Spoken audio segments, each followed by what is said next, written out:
ہر کوئی چاہتا ہے جانا جنت میں، لیکن سوال یہ ہے کہ راستے تو دونوں واضح ہیں، جانا جنت میں ہے، لوکیشن اپنی سیٹ جنت والی کی ہوئی ہے، تو راستہ بھی وہی اختیار کرنا پڑے گا، پھر راستہ بھی وہی اختیار کرنا، یہ نہیں کہ راستہ کوئی اور ہو اور جانا کدھر اور گئے۔ تو جو اللہ کے نبی صلی اللہ علیہ وسلم نے ہمیں فرما دیا، جو تعلیم دے دی، ہم نہیں کیا نماز میں پڑھتے ہیں اہدنا الصراط المستقیم صراط الذین انعمت علیہم غیر المغضوب علیہم ولا الضالین، اللہ میں سیدھے راستے پہ چلا۔ کون سا سیدھا راستہ ہے؟ صراط الذین انعمت علیہم، اے اللہ جن لوگوں پر تیرے انعامات ہیں ان کے راستے پر ہمیں چلا، ان کے راستے پر چلا۔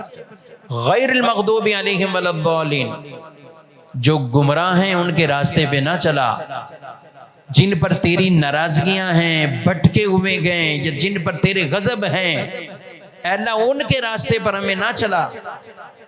تو جب راستہ نیکوں کا اختیار کرنا ہے تو پھر وہ راستہ وہی راستہ ہے جو جنت کی طرف ہمیں لے جانے والا۔ اب ذرا غور کریں، صحابہ کرام علیہ مردوان کی واقعات ہم پڑھتے ہیں، سنتے ہیں، اور کئی حدیثیں ہم سنتے ہیں، جنت میں درخت لگ جائے گا، جنت میں گھر بن جائے گا، یہ ہم روایات پڑھتے بھی ہیں، سنتے بھی کہ جنت میں گھر، جنت میں درخت، جنت میں یہ فلاں کے نام سے فلاں چیز لگ جائے گی۔